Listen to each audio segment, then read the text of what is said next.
Doctors, what patient made you think, how on earth are you even alive right now?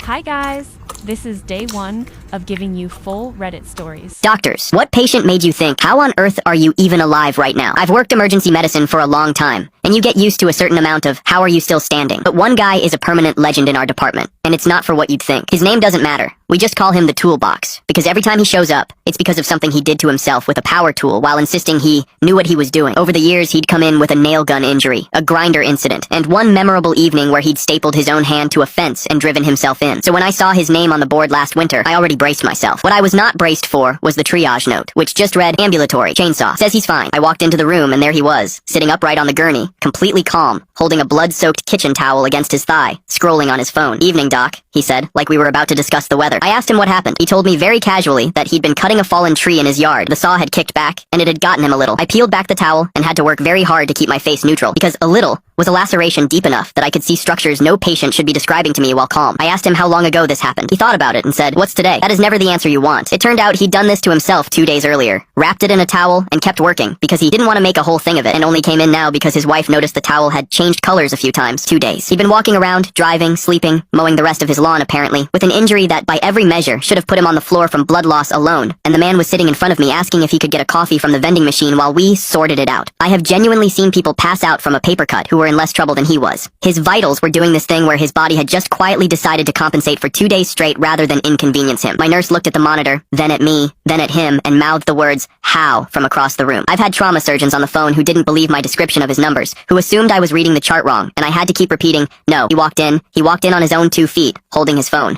And the first thing he asked me was whether the vending machine took cards. We got him prepped, and while we worked, he kept up a running commentary about how he heals fast and always has, and told me a story about the time he fell off a barn roof and just walked it off. I told him honestly that he was the most alarmingly durable human being I had ever treated, and that his luck was going to run out one of these days. He seemed genuinely flattered, like I'd complimented his truck. When I explained how close he'd actually come, that another day, maybe less, and we would not be having this conversation, he nodded thoughtfully and said, "See, that's why I came in," as if arriving 48 hours into a life-threatening injury was a triumph of caution. We patched him up and he did fine, of course he did, because the universe clearly has a separate rulebook for this man. But here's the part that made the whole department lose it. As he was leaving, discharge papers in hand, strict instructions to rest, he stopped at the desk and asked my nurse, completely sincerely, whether he'd be okay to finish the tree that weekend, because it was half done and bugging him. She just stared at him. I leaned over the counter and said, "Sir, if you touch that chainsaw before those stitches heal, I will personally be very interested to see what excuse you use to survive it." He laughed, said, "Fair enough, doc," and walked out into the parking lot, upright, steady, driving himself home again like a man who had simply misplaced his sense of mortality somewhere and never gone back for it. I have no medical explanation for him. Some people are just built out of spite and duct tape, and honestly, at this point, I hope I never find out what finally stops him.